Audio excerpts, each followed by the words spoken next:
autrement. Bon. Ouais, alors là, tu vois, c'est intéressant parce que moi, j'avais regardé pas mal de choses à ce niveau-là et notamment, on avait commencé à introduire, mais il faudrait qu'à un moment, on prenne du temps là-dessus sur les NDE. Et j'avais regardé donc aussi bien les personnes qui expliquaient leur NDE, les personnes qui ont travaillé dessus depuis longtemps, les personnes sceptiques des NDE, tu vois, c'est assez intéressant de voir. Et effectivement, il y a des choses qui sont intéressantes, c'est que dans la NDE, souvent, il y a la sortie de corps et il y a la personne qui explique ce qui peut se passer au même moment, Oui, ce qui peut dire par le médecin, etc. Et alors, apparemment, il y avait un groupe de sceptiques aux US qui avait fait un test en mettant en haut de je ne sais plus quel mode un truc, et il disait que bon, le pourcentage n'était pas énorme, mais alors, il disait, bon, nous, on ne le valide pas parce que ça n'a pas dépassé les 50%, pas une personne sur deux, donc ils étaient encore dans le doute, ce qui fait partie du scepticisme et ça me va très bien. Mais il disait, il y a quand même des gars qui, effectivement, voyaient cette note en haut. Et ça, c'est intéressant. Ce n'était pas un gros pourcentage, hein, mais ça, c'est intéressant. Se dire, tiens, là, il y a des corporations, il y a pas mal de réflexions à poser dessus. C'est pas encore hyper universel, c'est pas encore hyper posé, mais le doute y est. Donc, ce qui est bien, c'est que c'est une ouverture et une possibilité. Après, on ne dit pas que c'est une réalité. Et là encore, moi, c'est ce que j'aime dans les études scientifiques, même si elles sont remises en question, que les gens peuvent douter et se dire, bah ouais, mais ça a été vu comme ça. Bien sûr, il y a souvent une orientation, on est bien d'accord. Moi, j'aime bien ce principe-là. Pendant que tu parlais, je suis allé sur le site de Aide. Attends, je vais faire le partage d'écran. Hop, partager.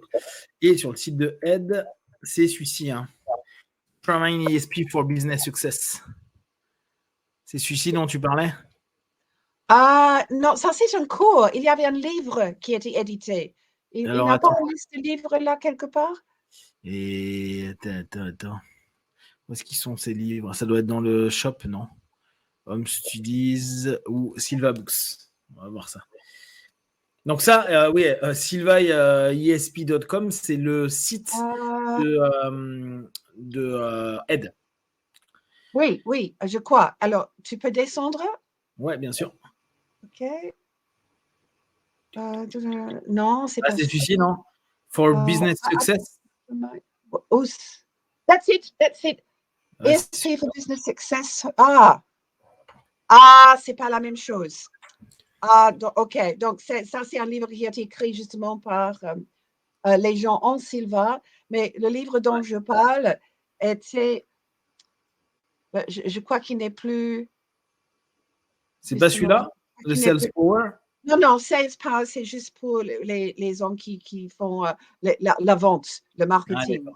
Mais non, il y avait vraiment un livre où c'était basé sur des interviews avec des top business. Non, c'est pas ça non plus. Attends, je vais regarder. Là... non, je m'excuse, j'ai dû regarder rapidement et j'ai dû voir ESP pour Business, mais en fait, ça, c'est le cours et comment utiliser. Executive ESP, c'est ça. C'est ça, hein? Executive ESP, c'est ça. Attends. Je vais me le choper. Je vais l'acheter, comme ça, on en papotera. Moi, je ne vois pas qui est l'éditeur ou l'autre. Douglas Dean, donc tu vois, c'est pas des gens Silva, mais c'est Silva qui l'a. Oui. Ostrander et Strider, OK, tu vois qui c'est? Qui ont aussi étudié justement tout ce qu'on a fait remote viewing en Russie et toutes les expériences qu'on a fait avec ESP. Donc voilà. Donc, mais ça, c'est le seul livre que je sais qui est strictement pour intuition pour justement les hommes d'affaires. Ah oui, d'accord. C'est basé sur le résultat. C'est ça le livre. Excellent. Donc tu peux. On peut l'avoir sur US. Oui, mais on va l'avoir en Kindle. Oui, normalement, on peut acheter en Amazon partout. Bon, je vais voir. 74, hein. C'est pas récent. C'est chouette. Yes. Non, moi, je l'ai vu, justement. C'était déjà édité quand moi, j'ai commencé à prendre Silva, quoi. Ça va être sympa.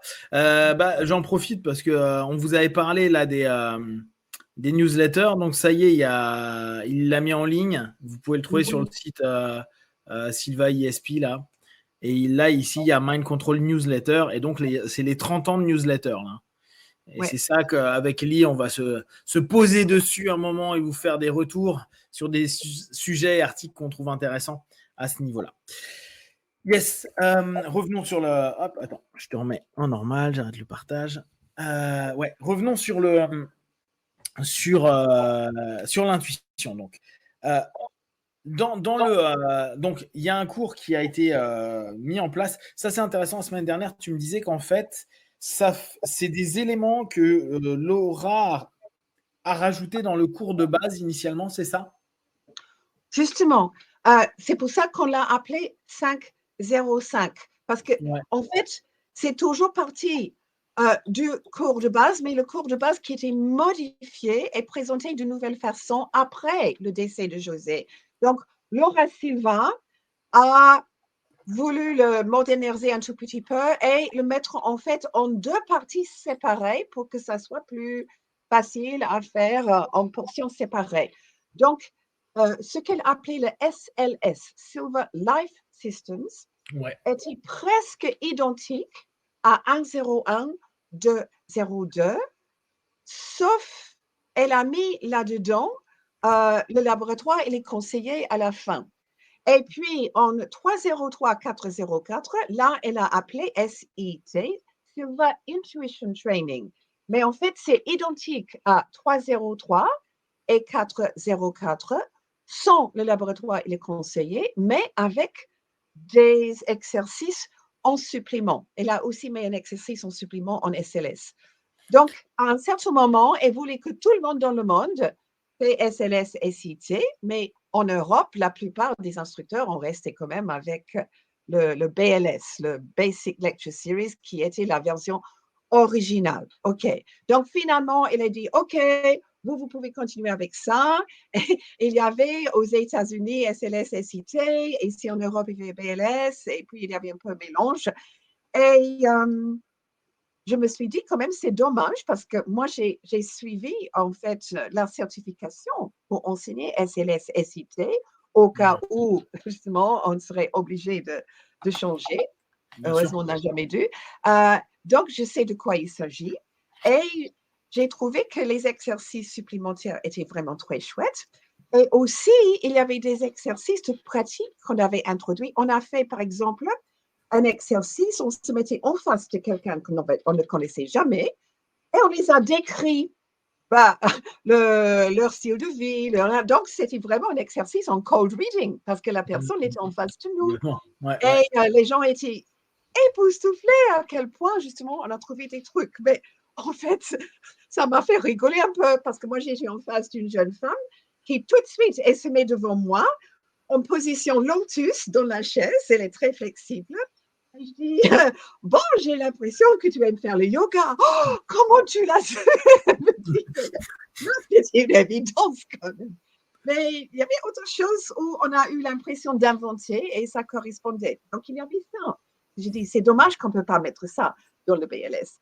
Et puis, il y avait un exercice où on faisait psychométrie. Tu sais de quoi il s'agit? On prend un objet qui appartient à quelqu'un et on laisse venir les impressions, on décrit, souvent c'est lié à la sensation de la chose dans la main. Et là aussi, donc j'ai pu le mettre dans un 5e jour. Alors, ce n'était pas mon idée, c'était Londa, la directrice aux Pays-Bas, qui a dit, mais moi j'aimerais justement que mes stagiaires ont quand même le bonus de ces suppléments. Et elle a dit, donc moi je l'offre comme un cours avancé, comme un 5e jour. D'accord.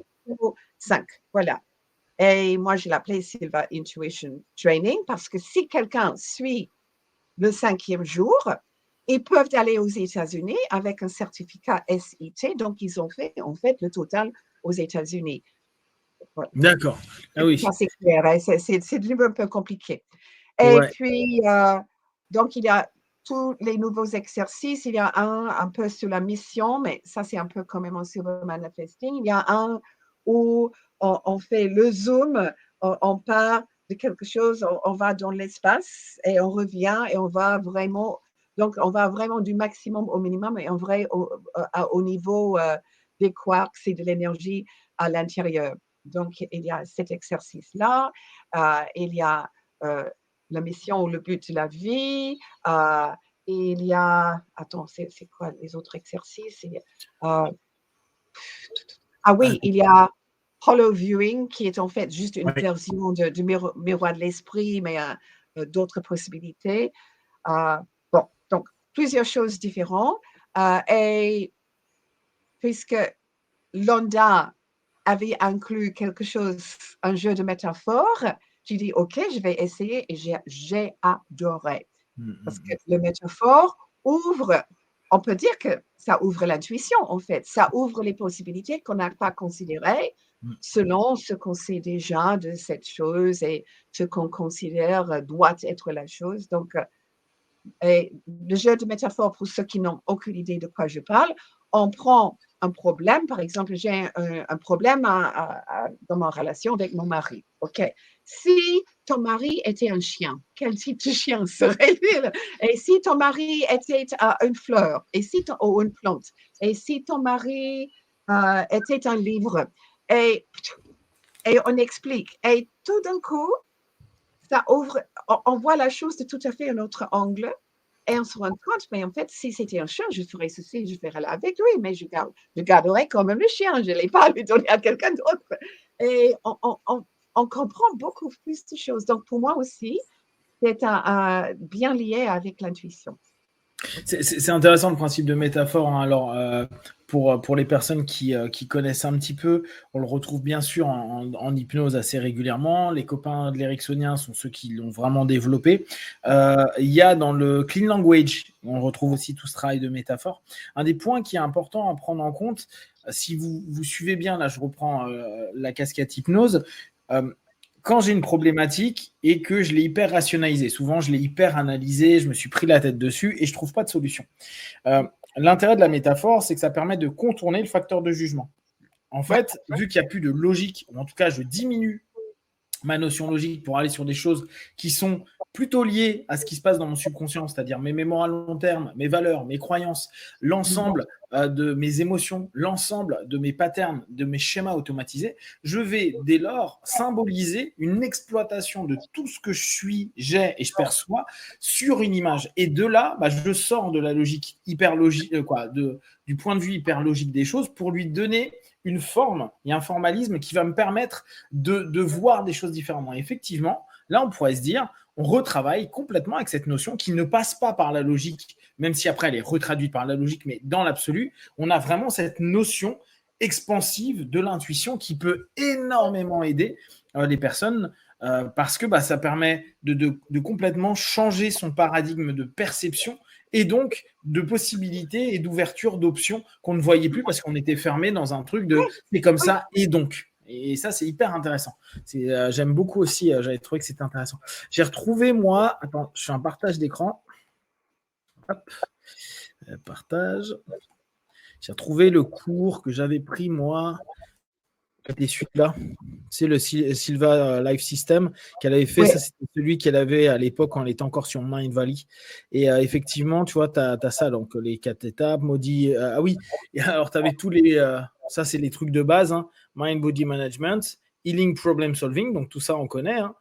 Et là, on a Activing Intuition, Activing. Et après, tu as le Manifesting qui commence à partir d'ici.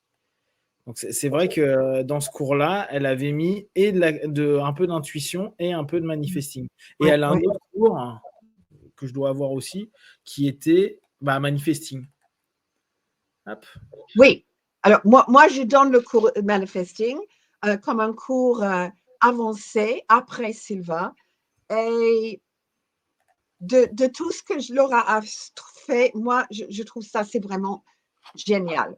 Et, en fait, il y a plein d'exercices dedans. C'est net et clair. Elle les a pris directement de l'hypnose et de PNL parce qu'elle a eu quand même le bon sens de chercher en dehors de Silva pour voir ce que d'autres systèmes faisaient.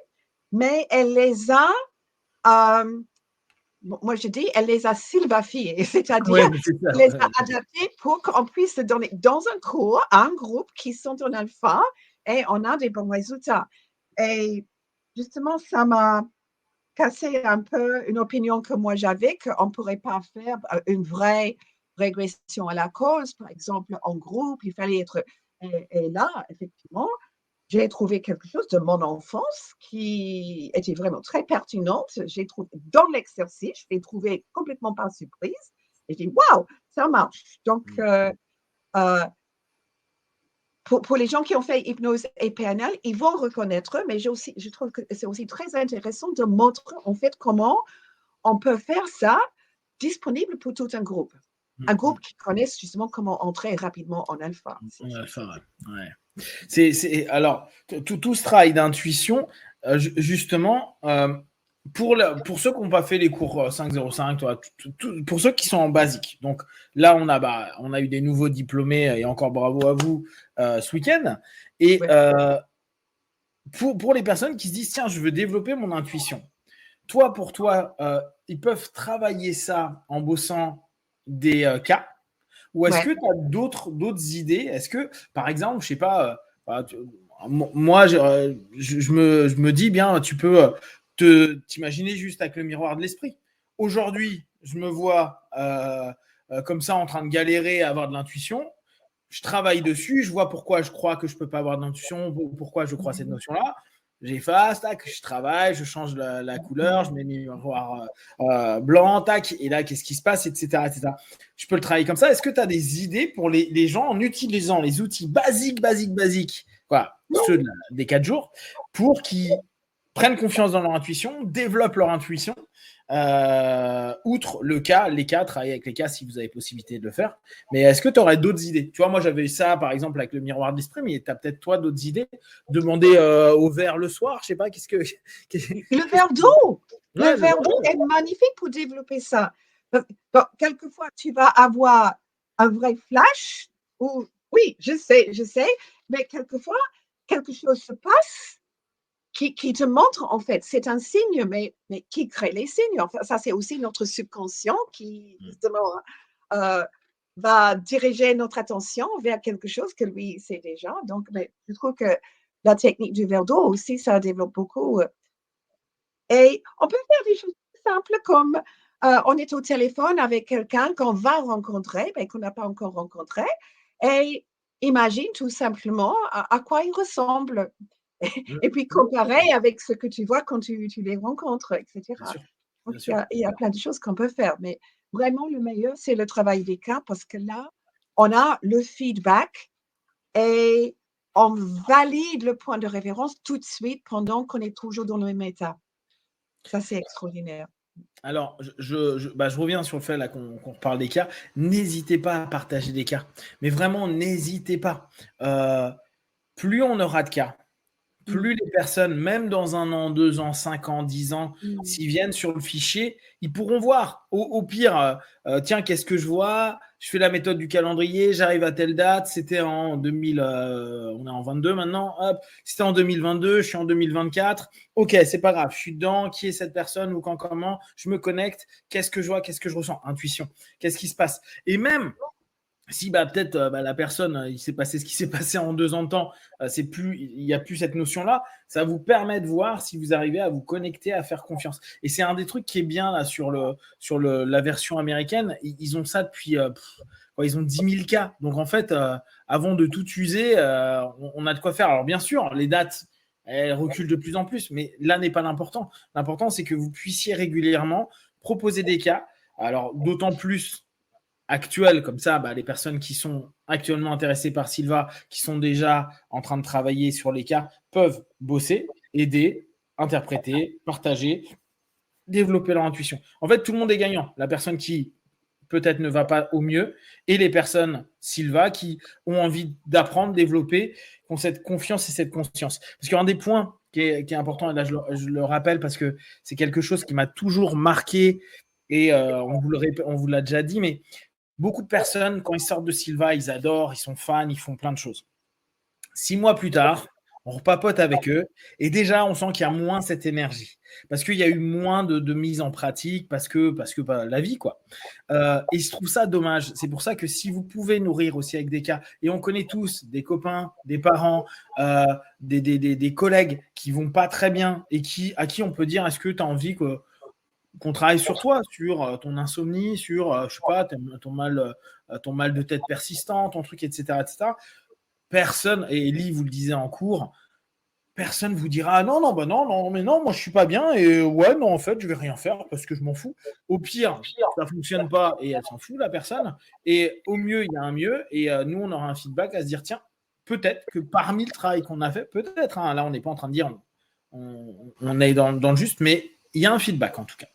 Donc n'hésitez pas parce que ça, c'est quelque chose d'important. Et pour le travail d'intuition, vraiment, je pense que au fur et à mesure, plus vous allez avoir confiance dans votre intuition, plus vous allez pouvoir vous écouter hors cas, dans votre quotidien. Comment toi, tu fais confiance à ton intuition dans le quotidien? Je me souviens, tu m'avais dit il y a quelques temps, non, par rapport à une problématique qu'il y avait, tu me dis, non, je le sens pas. Non, je préfère pas. Oui, non, je me souviens, tu m'as même fait ça sur autre chose. Il n'y a pas si longtemps, tu me dis, oh, j'ai un PowerPoint sur un des sujets dont on avait parlé, et tu me dis, oh, si tu veux, la semaine prochaine, on le mettra pour le partager. Puis d'un coup, tu t'arrêtes et tu me fais, non, je le sens pas, non, je vais pas le faire. Et j'ai trouvé ça super sain. Tu me dis, tiens, j'ai une idée de quelque chose. Tu t'es arrêté 1 minute, puis tu me dis, ouais, non, en fait, on va pas le faire parce que non, ça va un peu alourdir ce qu'on est en train de partager, etc. Et j'ai trouvé ça assez amusant. On sent que d'un coup, ton intuition t'a dit non. Quoi, tu as écouté quelque chose en toi. Ouais, je ne sais pas si c'était mon intuition ou non, ou c'était juste une autre idée, mais bon. Ouais, mais tu vois, comment toi, dans le quotidien, l'intuition, tu l'exploites? Comment tu le sens ouais, dans ton quotidien? Est-ce que tu l'exploites beaucoup? Est-ce que c'est quelque chose que tu écoutes que de temps à autre? Comment tu vis avec ton intuition? Alors, franchement, Ponk, je crois que c'est devenu tellement normal pour moi, je ne me rends pas compte quand je le fais et quand je ne le fais pas. Mais c'est vrai que quand j'ai commencé à utiliser mon net, parce que je veux vraiment dire, c'était net et clair, c'était avant et après. Dans le cas de Sylvain, j'étais convaincue que moi, je n'avais pas d'intuition, ce qui était frustrant, parce que Michael en avait beaucoup.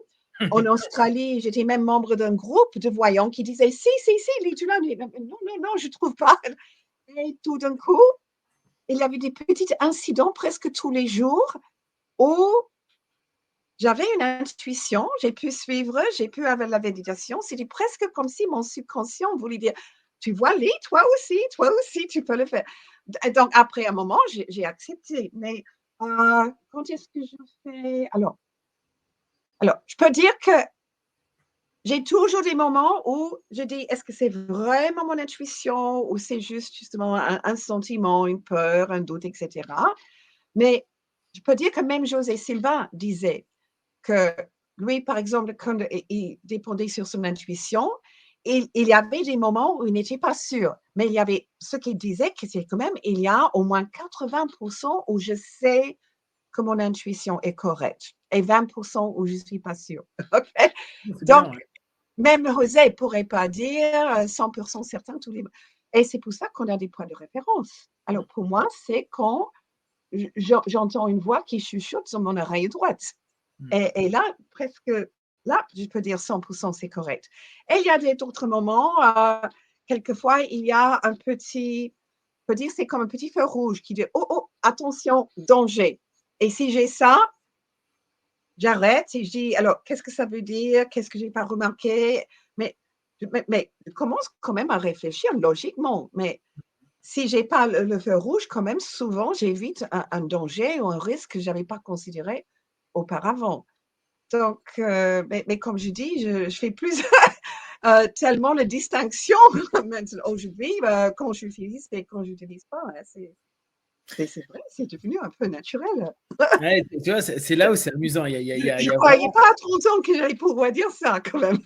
Mais c'est ça qui est sympa. C'est pour ça, utilisez-le, voyez, et puis acceptez aussi que c'est pas OK. C'est un retour d'information. Dites OK, j'ai peut-être pas été bien dedans, ou au contraire, j'y ai mis trop d'émotions. En fait, l'intuition, paradoxalement, c'est très neutre. C'est une info, quoi. C'est une info. Et parfois, quand on est trop dans l'émotion, on n'arrive plus à avoir d'intuition. Parce qu'on est déjà en train d'orienter la réponse qu'on veut avoir. Donc, prenez peut-être attention à ça. Moi j'ai un petit conseil à vous donner qui est marrant si vous avez envie de le faire. C'est il y a plein de sites de voyance et beaucoup vont me dire moi je suis pas voyant. Et dites-le d'entrée. Vous allez sur des sites, vous dites voilà moi je propose, c'est gratuit, hein, donc personne ne vous embêtera. Vous vous présentez, vous dites voilà, jeune voyant, je débute, je commence à travailler mon intuition. Proposez-moi si vous avez besoin d'une petite voyance et je vous donnerai ce que je vois et ce que je ressens. Ce qui est assez chouette sur ces sites-là, moi je l'ai refait il n'y a pas longtemps parce que je voulais voir un peu comment ça avait évolué ce milieu-là. Et j'ai commencé à avoir mes gens 50 demandes parce que vu que c'est gratuit, les gens ils s'en fichent. Et tu reviens et tu donnes les infos, ce que tu as ressenti par rapport à tel ou tel truc. Et les personnes disent ah bah oui, effectivement, là-dessus, tu as raison. J'ai vécu ça ou oui, j'ai rencontré une personne qui a ceci, cela. Donc, ça vous coûte rien. Vous embêtez pas les gens parce que les gens sont en demande et vous inquiétez pas, ils vont demander à 20 autres personnes à côté. Donc, au pire, ils s'en foutent de votre réponse. Mais ça vous permet de justement travailler sur l'intuition et d'avoir des retours. Parce que ce que j'avais trouvé très clean, c'est que les gens mettent « Ah bah oui, tu as raison ». Ils répondent tout le temps. Quand on a pris le temps de répondre, ils nous disent « Oui, non, tu as raison ». Et si vous dites au départ « Je suis un petit voyant qui commence, je suis un débutant voyant, je suis un bébé voyant, etc. » La plupart du temps, les gens, ils sont pas du tout hostiles. Et vu qu'ils sont en demande, en souffrance et autres, ça peut être intéressant, sachant qu'en plus, là, vous ne monétisez rien du tout. C'est vraiment pour du partage. N'hésitez pas, il y a plein de sites qui le font. Alors, je pense qu'il y en a aussi en anglais, mais en français, on a quelques sites qui font ça et c'est sympa. Qu'est-ce qu'il faut googler pour trouver des sites comme ça? Alors là, je tenterai de retrouver avant de mettre la vidéo, mais je sais plus, j'étais dessus il n'y a pas hyper longtemps, donc je dois avoir un site quelque part. Mais j'avais mis, je crois, voyance gratuite, etc. Et puis, il y avait d'abord tous les trucs payants. Et puis, il y a un moment, il y avait, si vous voulez, êtes-vous voyant ou êtes-vous consultant? Moi, j'avais mis voyant et puis j'avais rempli mon petit truc, débutant, qui veut juste partager la sensation qu'il a par rapport aux choses, blablabla, etc., etc. Et puis, c'est parti. C'est vraiment. Et alors, ce qui était cool, c'est que si on n'est pas actif pendant quelques jours sur un des sites, ils nous coupent. C'est-à-dire, comme ça, on n'a plus de demandes et on ne fait pas patienter, attendre des gens qui, eux, sont dans une attente. Et ça, j'avais trouvé que c'était très, très clean. Je vous avoue, j'ai plus le nom là, mais c'est assez facile à retrouver. Je vais tenter de vous le retrouver. Je dois l'avoir dans mes mails. Donc, ça, c'est un super moyen pour justement travailler sur votre intuition. Sans aucune grande promesse, avec des gens qui vont être vraiment honnêtes, qui attendent un petit peu des retours et des feedbacks. Donc, vous aurez un feedback d'information. Et comme ça, c'est un peu comme les cas, ça se fait facilement. Donc, n'hésitez pas. Et je pense que ça peut aider. Est-ce que tu as de l'intuition pour le mot de la fin? Est-ce que tu as quelque chose qui te vient en tête? Travailler les cas sur autre chose que les êtres humains. OK? Donc, oui, ça aussi, on fait en 505.